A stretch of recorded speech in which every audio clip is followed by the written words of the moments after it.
Hello everyone.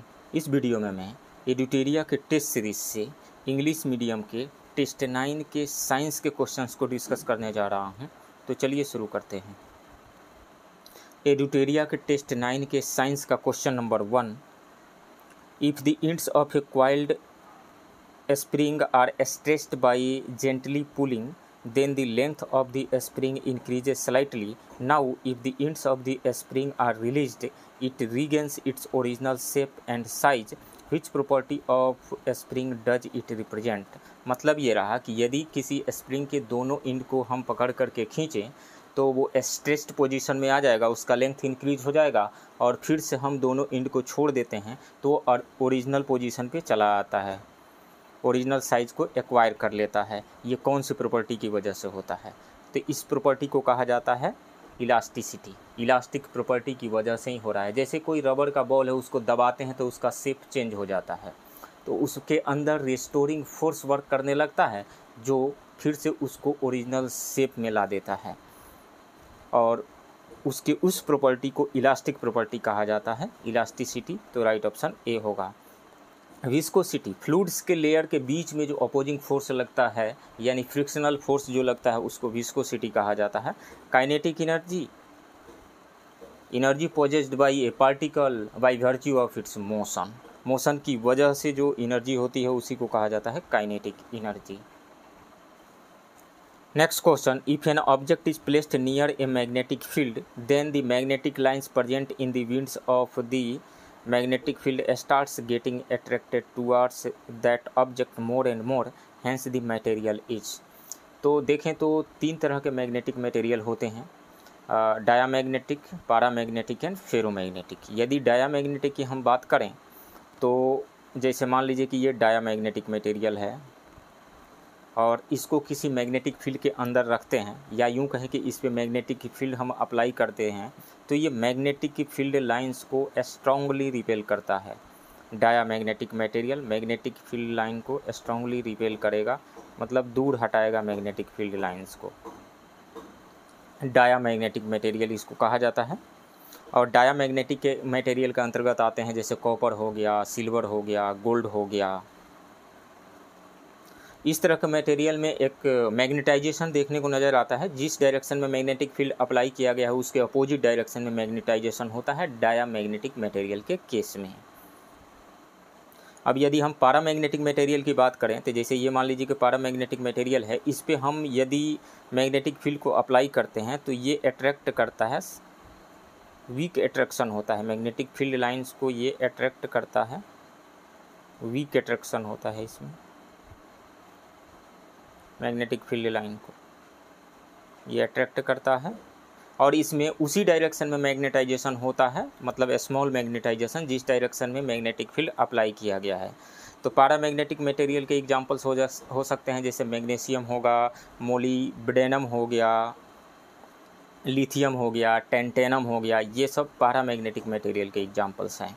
और यही material यदि हम फेरोमैग्नेटिक मटेरियल ले लें, इसी पे हम फेरोमैग्नेटिक मटेरियल ले लें, तो फेरोमैग्नेटिक मटेरियल में क्या होता है, जब मैग्नेटिक फील्ड अप्लाई करेंगे तो इसमें स्ट्रॉन्गर अट्रैक्शन होगा, मैग्नेटिक फील्ड लाइन को ये स्ट्रांगली अट्रैक्ट करेंगी। जब स्ट्रॉन्गर अट्रैक्शन होगा तो ये काफ़ी क्लोज हो जाएंगी मैग्नेटिक फील्ड लाइंस, और इसमें जो मैग्नेटाइजेशन होगा, स्ट्रॉन्ग मैग्नेटाइजेशन, लार्ज मैग्नेटाइजेशन देखने को नज़र आएगा, मिलेगा इसमें अप्लाइड मैग्नेटिक फील्ड के डायरेक्शन में।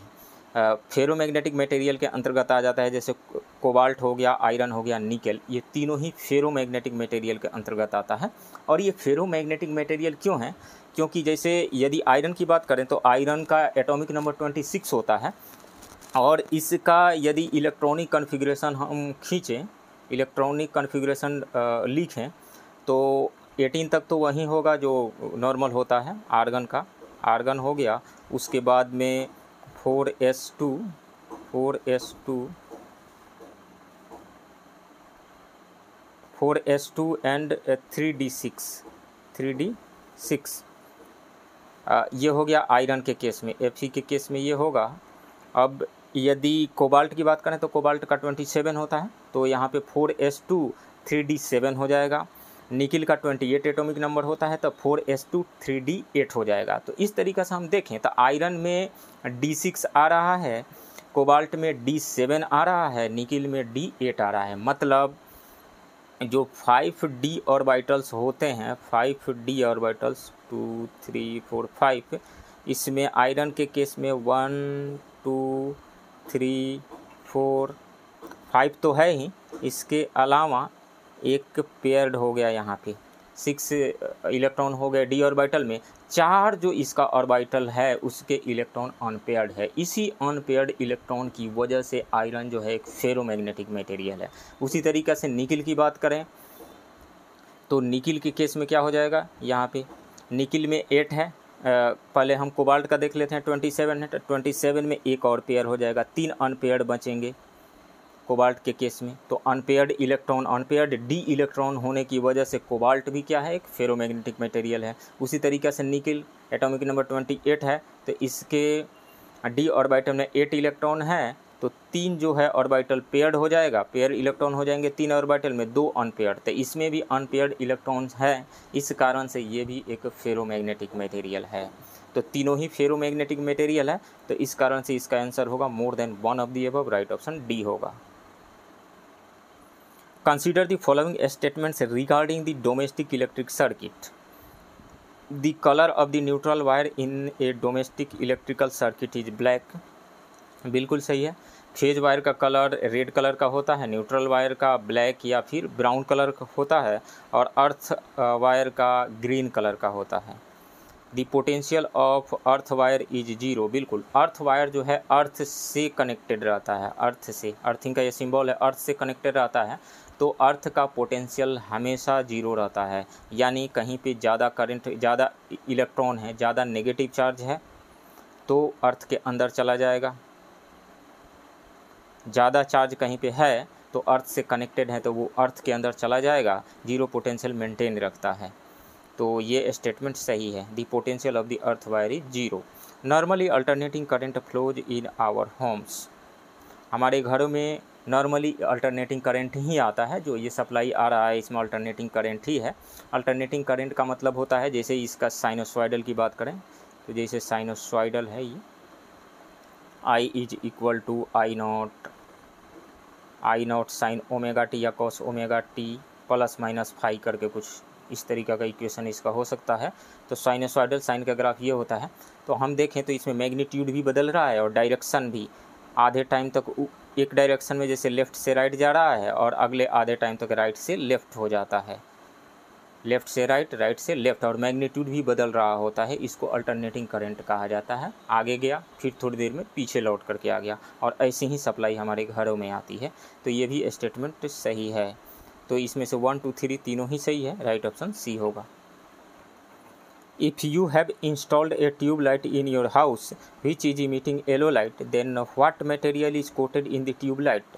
तो जिंक बेरिलियम सिलिकेट की कोटिंग की गई है, तब जाकर के वो येलो कलर दे रहा है, zinc beryllium silicate.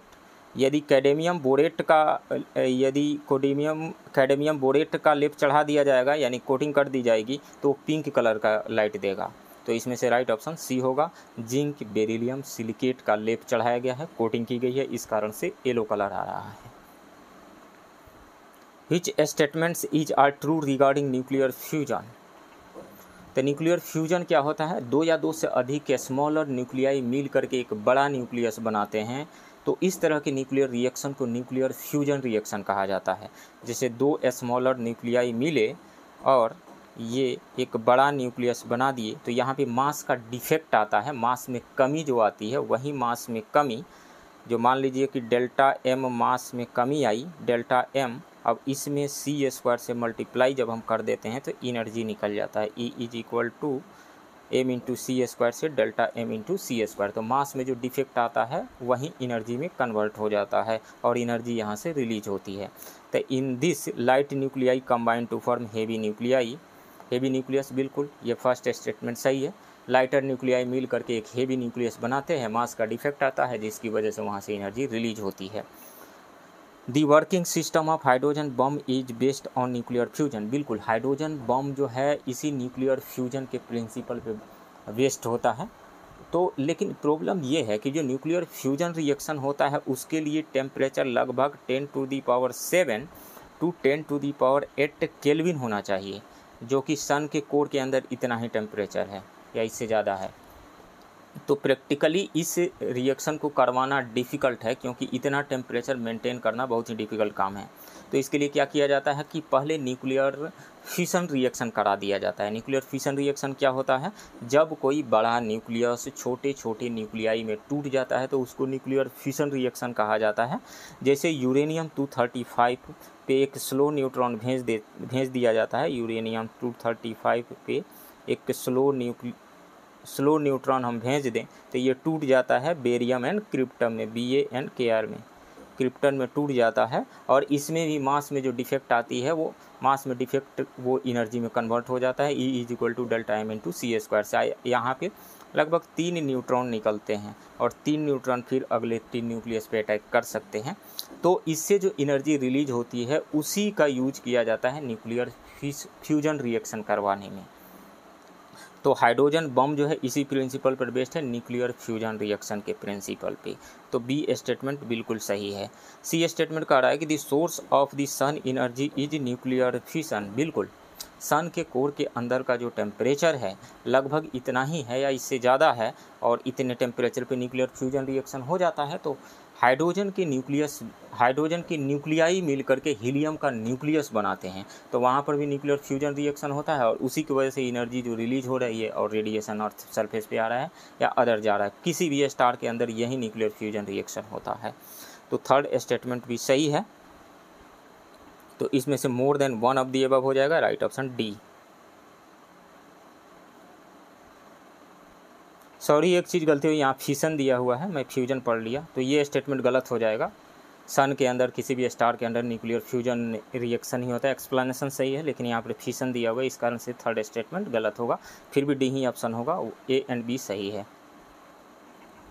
If an element has the number of electrons 17 and the number of protons 17, the number of neutrons 18, then which of the following elements can it be. तो देखिए, number of protons 17 दिया हुआ है, मतलब atomic number 17 है। तो किसका atomic number 17 होता है? क्लोरीन का एटॉमिक नंबर 17 होता है, तो यही सही ऑप्शन होगा। आर्गन का एटॉमिक नंबर कितना होता है? आर्गन का 18 होता है, फ्लोरीन का 9 होता है। If an object is placed between f1 and 2f1 of a convex lens, then the position of the image of the object after refraction from the lens will be। तो जैसे मान लीजिए कि ये एक कन्वेक्स लेंस है, by convex lens, ये इसका प्रिंसिपल एक्सिस है, ये मान लेते हैं कि इसका f1 है और ये इसका f2 है। यहाँ पे एक ऑब्जेक्ट हम रख रहे हैं, थोड़ा और छोटा कर देते हैं, यहाँ मान लीजिए ऑब्जेक्ट यहाँ रख देते हैं। तो इमेज बनाने के लिए हमें कम से कम 2 रे चाहिए, तो 2 रे चाहिए, तो एक पैरेलल चला दीजिए। पैरेलल जो चलेगी वो फोकस से होकर के रिफ्रैक्शन के बाद में फोकस से होकर के पास करेगी, फोकस से होकर के पास करते हुई चली गई। अब दूसरी रे हम ऑप्टिकल सेंटर से चला देते हैं। ऑप्टिकल सेंटर से जो भी रे जाती है अनडिफ्लेक्टेड पास करती है, अनडिफ्लेक्टेड पास करती है। तो ये यहाँ पे नहीं कट करेगी, थोड़ा और दूर जा कर के ये कट करेगी, तो यहाँ लगभग कट कर रही है। ये यहाँ f है तो यहाँ 2f हो सकता है, 2f2 कह दीजिए, इसको f2 कह दीजिए। तो इमेज जो बनेगा वो f2 और इन्फिनिटी के बीच में बनेगा, तो between 2f2 and infinity, 2f2 and infinity के बीच में बनेगा। तो राइट ऑप्शन यहाँ पे सी होगा। Which of the following is an insulating material. तो यहाँ पे थर्मल इंसुलेशन की बात की जा रही है, थर्मली इंसुलेटिंग कौन सा है? तो यदि कोबाल्ट की बात करें तो कोबाल्ट एक मेटल है, और मेटल जो है वो इलेक्ट्रिकल एंड थर्मल कंडक्टिविटी को शो करते हैं। इलेक्ट्रिकली भी कंडक्टर होते हैं और थर्मली भी कंडक्टर होते हैं, अच्छे कंडक्टर होते हैं, तो ये इंसुलेटिंग तो नहीं होंगे। एसिड वाटर ये भी कंडक्ट करता है, थर्मल कंडक्टर ये भी होता है। हाँ, एस्बेस्टस जो है वो थर्मल कंडक्टर नहीं होता है, ये थर्मली इंसुलेटर होता है, तो राइट ऑप्शन ए होगा। If radium is radioactive element and if radium emits an alpha particle then radium can change into which of the following isotopes. तो देखिए अल्फ़ा पार्टिकल क्या होता है, हीलियम का न्यूक्लियस होता है, हीलियम का न्यूक्लियस, हीलियम का मास नंबर 4 होता है, एटॉमिक नंबर 2 होता है। तो हीलियम के न्यूक्लियस को अल्फ़ा पार्टिकल कहा जाता है। तो जब रेडियम से अल्फ़ा पार्टिकल निकलेगा तो अपने साथ ये 2 एटॉमिक नंबर लेकर के जाएगा यानी और 4 मास नंबर लेकर के जाएगा। तो एटॉमिक नंबर में 2 यूनिट की कमी आएगी और मास नंबर में 4 यूनिट की कमी आएगी। तो एटॉमिक नंबर 88 से घट करके 86 हो जाएगा और मास नंबर 26 से घट करके 222 हो जाएगा यहाँ पे। तो जब रेडियम से अल्फ़ा पार्टिकल निकलेगा तो अपने साथ 4 यूनिट मास नंबर और 2 यूनिट एटॉमिक नंबर ले करके जाएगा। तो मास नंबर में 4 यूनिट की कमी हो जाएगी, तो मास नंबर जो है 226 से घट करके 222 हो जाएगा, यानी Rn 222 हो जाएगा मास नंबर, और एटॉमिक नंबर घट करके 88 से 2 यूनिट घट करके 86 हो जाएगा। तो ये फार्मूला बनेगा यहाँ पे। ये फार्मूला इसमें किसी में नज़र नहीं आ रहा है, हालांकि इसमें ऑप्शन जो प्रोवाइड किया गया 224 वाला, ये ऑप्शन सही प्रोवाइड किया गया है, लेकिन ये गलत है। 4 यूनिट मास नंबर में 4 यूनिट की कमी आएगी। 226 दिया हुआ है, 4 यूनिट घटेगा तो 222 आएगा। तो इसमें से नन ऑफ दी अबव हो जाएगा यहाँ पे, नन ऑफ दी अबव, इसमें कुछ एरर है। The product of mass and velocity of a moving object can have dimension. तो mass and velocity M V क्या है, ये लीनियर मोमेंटम है। लीनियर मोमेंटम मास का kg और वेलोसिटी का मीटर पर सेकेंड। तो डायमेंशन क्या हो जाएगा, mL/t-1, mL/t-1, right option A होगा।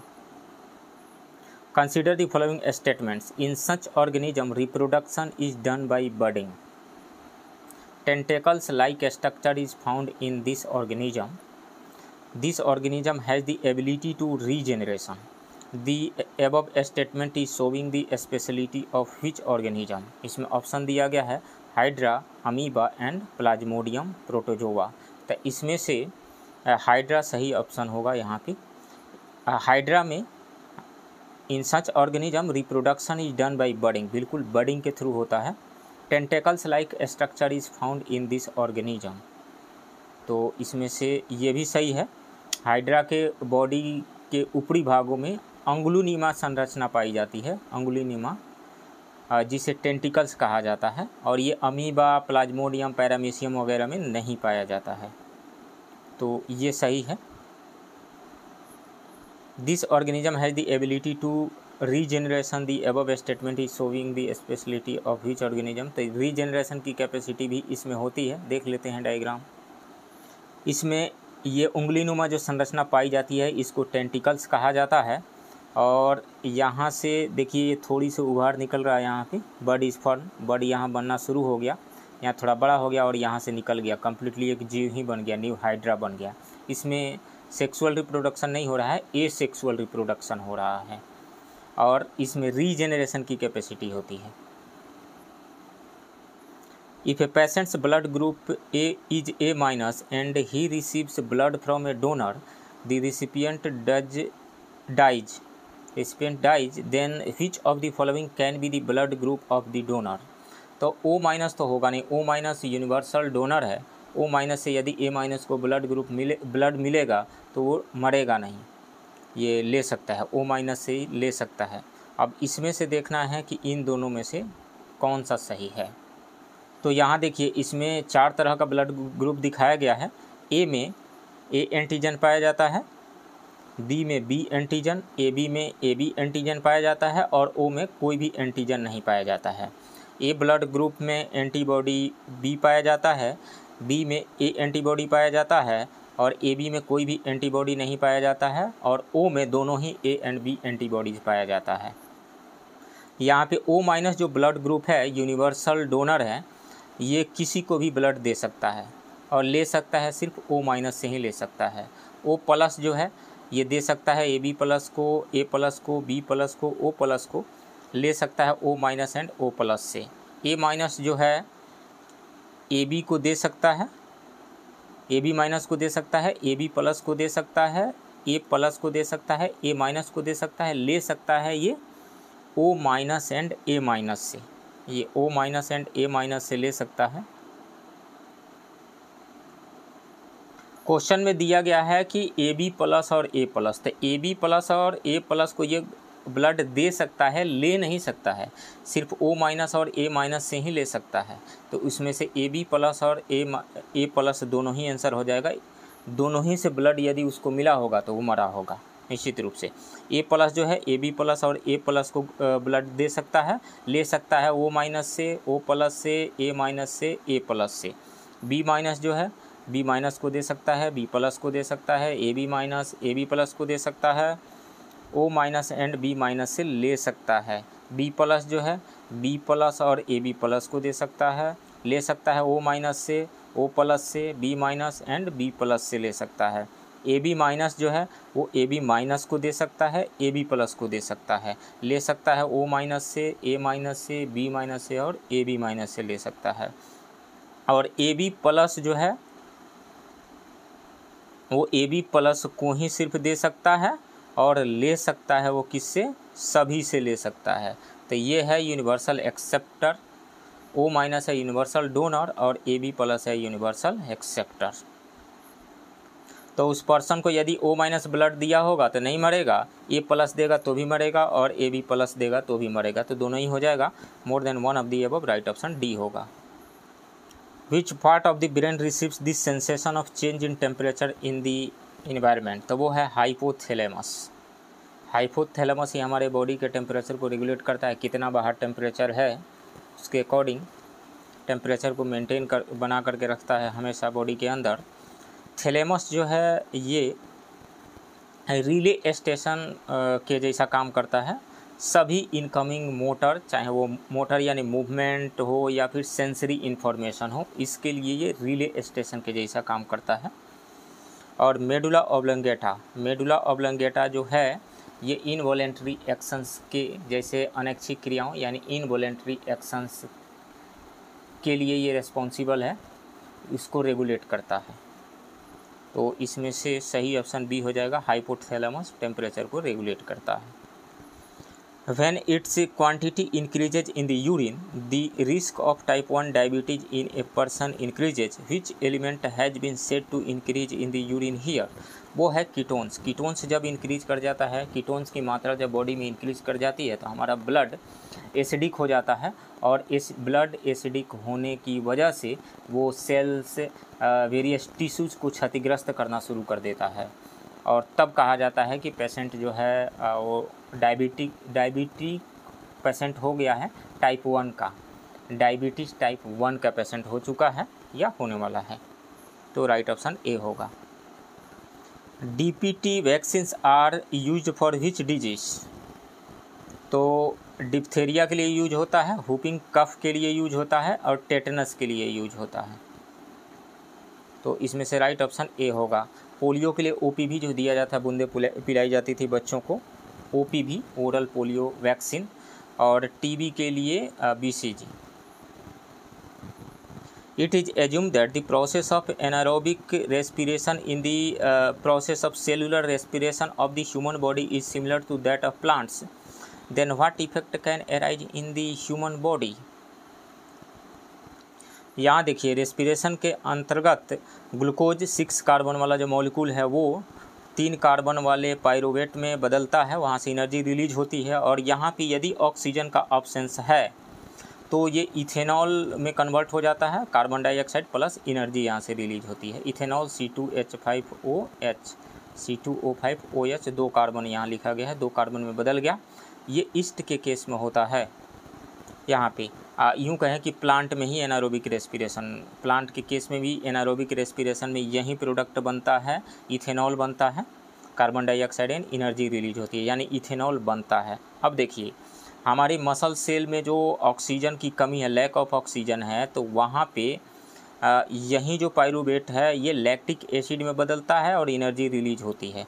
अब बताइए यदि ये पाथवे हमारे मसल के अंदर होने लगे, यानी हमारे बॉडी के अंदर कुछ ऐसा ही एनारोबिक रेस्पिरेशन होने लगे, इथेनॉल बनना शुरू हो जाए, तो इथेनॉल तो शराब के जैसा काम करता है, व्यक्ति हमेशा नशे में ही रहेगा। यानी लैक्टिक एसिड के जगह पर जब इथेनोइक एसिड बनना शुरू हो जाएगा, इथेनॉल बनना शुरू हो जाएगा, इथेनॉल बनना शुरू हो जाएगा, then there will be obstruction in the functioning of the central nervous system. बिल्कुल, वो अब जहाँ खड़ा होगा झूमते रहेगा, नशे में रहेगा हमेशा, तो nervous system, central nervous system को इफेक्ट करेगा, उसके फंक्शनिंग को इफेक्ट करेगा। ये सही है। हार्सनिंग इन वॉइस, हाँ बिल्कुल, बोले चाहेगा बोलना कुछ और बोलेगा कुछ और, आवाज़ लड़खड़ाती हुई आवाज़ निकलेगी, जैसे अधिक शराब पिया हुआ व्यक्ति जैसे बोलता है, डोलते हुए चलता है इधर उधर, तो ये हो जाएगा इसमें से। तो इसमें से more than one of the above होगा, right option D. In an male, the development of breasts increased with the decrease in the development of testes. Then which chromosomes of this male would have changed? तो देखिए, चाहे वो mail हो या female हो, इसमें भी 22 तक तो ठीक है क्रोमोजोम्स, इसमें भी 22 तक तो ठीक है। जो मेल है इसमें आ जाएंगे आपको, इसमें प्लस XY आ जाएगा और फीमेल में प्लस XX रहेगा। इसमें यदि बाहर से X क्रोमोजोम और आ जाता है, X क्रोमोजोम इसमें आ जाता है, मेल वाले में X क्रोमोजोम और आ जाता है, तो इसमें फीमेल का कैरेक्टर आ जाएगा। तब फीमेल का कैरेक्टर जब आ जाएगा तो टेस्टिस का डेवलपमेंट जो है वो रुक जाएगा और जो ब्रेस्ट का जो डेवलपमेंट है वो इंक्रीज हो जाएगा। तो ट्रांसजेंडर का कैरेक्टर इसमें आ जाएगा। तो इसमें से 22 प्लस XYX हो जाएगा, यानी डबल XY हो जाएगा इसमें से। तो नन ऑफ दी अबव होगा। The hormone that controls the heart beat is, the heart beat को थायरॉक्सिन हार्मोन भी कंट्रोल करता है, एड्रेनालिन भी कंट्रोल करता है। तो इसमें से more than one of the above हो जाएगा, राइट ऑप्शन डी होगा।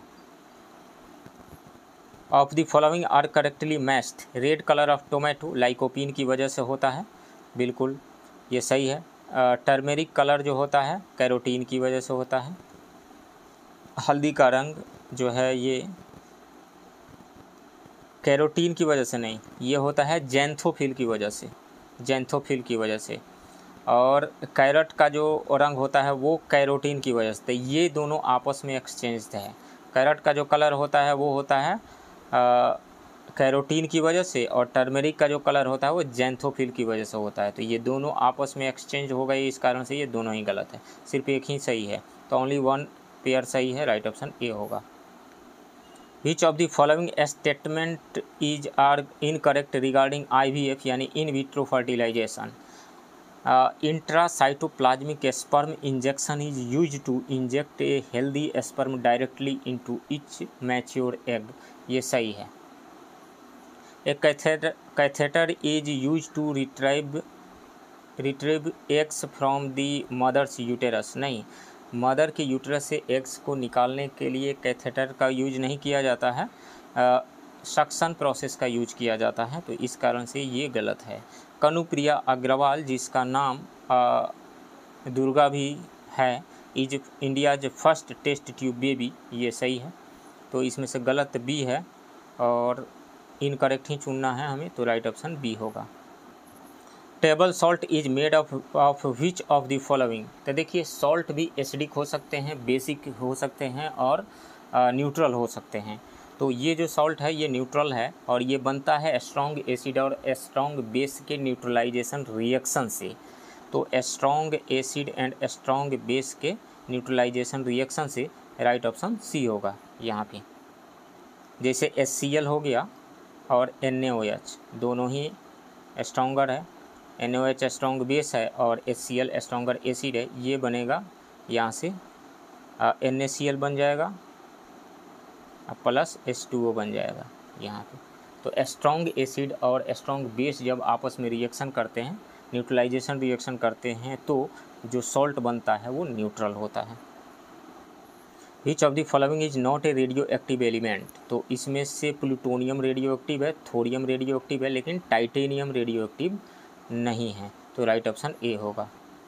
Which of the following fuels is used in gas welding. तो गैस वेल्डिंग में एसिटिलीन गैस का यूज किया जाता है, एसिटिलीन गैस का।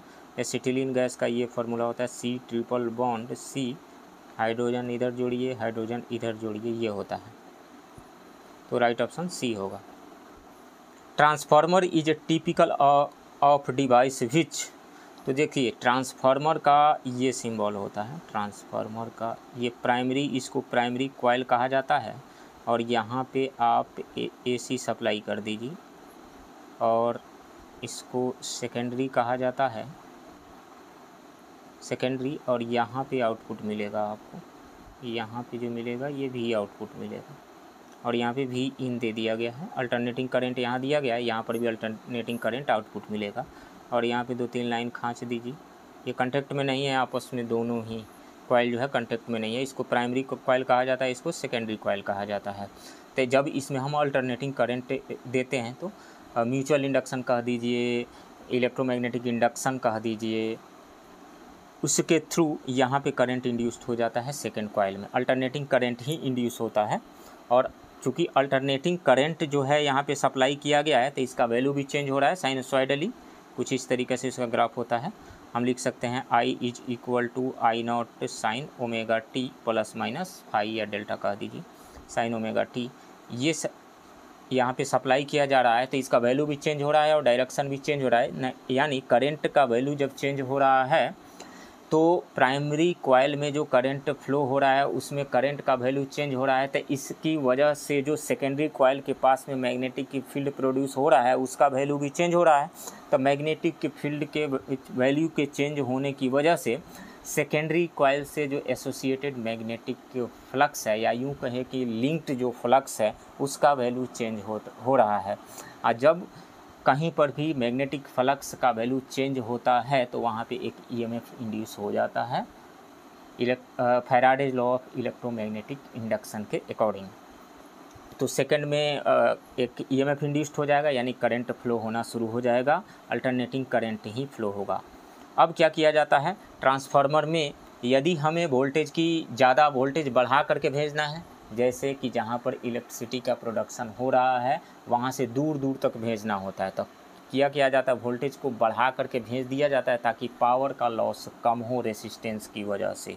तो वोल्टेज बढ़ा करके, तो वोल्टेज बढ़ाने के लिए क्या करेंगे, इसमें कॉइल की संख्या बढ़ा देंगे, नंबर ऑफ़ कॉइल से ज़्यादा कर देंगे तो वोल्टेज बढ़ जाएगा, वोल्टेज बढ़ा करके भेज देंगे, और इस तरह के ट्रांसफार्मर को स्टेप अप ट्रांसफार्मर कहा जाता है, वोल्टेज बढ़ा करके भेजने वाले को। अब जैसे मान लीजिए कि कॉलोनी के बाहर तक आ गया 11,000 वोल्ट पे, या 25,000 या 11,000 वोल्ट पे आ गया, तो 11,000 वोल्ट पे करंट तो घरों में भेजा नहीं जाएगा, सारे डिवाइसेस वो जल करके खाक हो जाएंगे। तो यहाँ पर भी एक ट्रांसफार्मर कॉलोनी के पास में लगाया जाएगा, कॉलोनी के बाहर लगाया जाएगा, गाँव के बाहर लगाया जाएगा। तो उसमें क्या किया जाता है, वो ट्रांसफार्मर स्टेप डाउन ट्रांसफार्मर होता है, वोल्टेज को कम कर देता है, 220 वोल्ट कर दिया और कॉलोनी में या गांव में भेज दिया गया उस करंट को। तो ट्रांसफार्मर क्या कर सकता है, वोल्टेज को अप कर सकता है स्टेप अप ट्रांसफार्मर, वोल्टेज को डाउन कर सकता है step down transformer.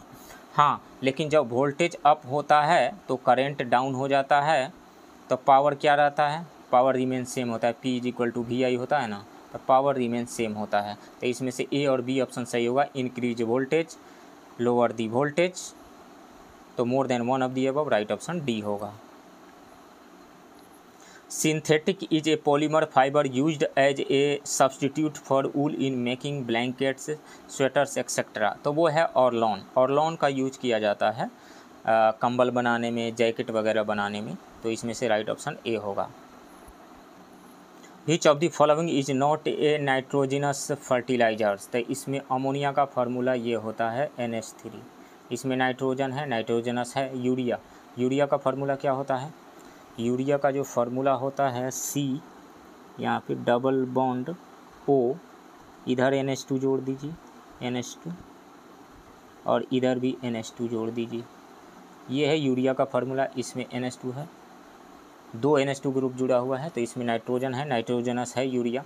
Super phosphate of lime, ये फॉस्फेटिक उर्वरक है, इसमें नाइट्रोजन नहीं पाया जाता है। तो which of the following is not a nitrogenous fertilisers, तो super phosphate of lime, right option C होगा।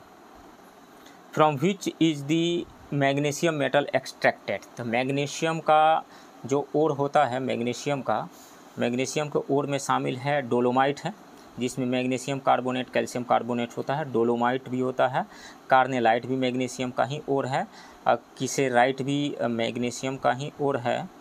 तो इसमें से डोलोमाइट से भी इसका एक्सट्रैक्शन होता है और इसमें से कार्नेलाइट एंड मैग्नेसाइट, इनसे भी होता है मैग्नीशियम का एक्सट्रैक्शन थ्रू इलेक्ट्रोकेमिकल प्रोसेस। तो इसमें से हम कह सकते हैं from which ore is magnesium metal extracted, तो ये सभी मैग्नीशियम के ही ओर है, तो इसमें से मोर देन वन होगा, तो मोर देन वन होना चाहिए यहाँ पे, राइट ऑप्शन डी होगा। हालांकि यहाँ पे जो आंसर प्रोवाइड किया गया उसमें कार्नेलाइट लिखा गया है, लेकिन कार्नेलाइट से तो किया जाता है एक्सट्रैक्शन मैग्नीशियम का, लेकिन मैग्नेसाइट से भी किया जाता है, डोलोमाइट से भी किया जाता है और किसेराइट भी मैग्नीशियम का ही ओर है। तो इसमें से मोर देन वन होना चाहिए। ऐसे या तो आप ए ऑप्शन टिक कर दीजिए जैसा कि इसमें आंसर प्रोवाइड किया गया है कार्नेलाइट, या फिर मोर than one option. Next question है ग्रीन विट्रियोल इज कॉल्ड, तो ग्रीन विट्रियोल जो है वो ferrous sulphate FeSO4 7H2O, ferrous sulphate FeSO4 7H2O, इसको कहा जाता है ग्रीन विट्रियोल। और कॉपर सल्फेट जो है, कॉपर सल्फेट इसको कहा जाता है ब्लू विट्रियोल, कॉपर सल्फेट को blue vitriol. CuSO4 5H2O, CuSO4 इसमें 5H2O रहता है। और जो जिंक सल्फेट है, जिंक सल्फेट जो है इसमें 2H2O है। जिंक सल्फेट इसको कहा जाता है आपको ये वाइट विट्रियोल इसको कहा जाता है। और रेड विट्रियोल कहा जाता है कोबाल्ट सल्फेट को, CuSO4 7H2O, जिंक सल्फेट को। तो इसमें से ग्रीन विट्रियोल कौन सा है, फेरस सल्फेट है, FeSO4 7H2O, right option A होगा। Brass gets discoloured in air on continuous exposure to, तो ब्रास जो है डिसकलर यानी पीतल जो है डिसकलर हो जाता है, इसका मेन कारण है हाइड्रोजन सल्फाइड की वजह से ये डिसकलर हो जाता है, राइट ऑप्शन ए होगा। और पीतल यानी ब्रास बनता कैसे है, ये किसका एलॉय है, ये कॉपर एंड जिंक का एलॉय है, तो यहाँ से राइट ऑप्शन ए होगा। तो फ्रेंड्स ये रहा एडुटेरिया के टेस्ट 9 के साइंस के क्वेश्चन का डिस्कशन। आप बने रहिए इस चैनल के साथ, मिलते हैं किसी दूसरे वीडियो में, तब तक के लिए थैंक यू वेरी मच।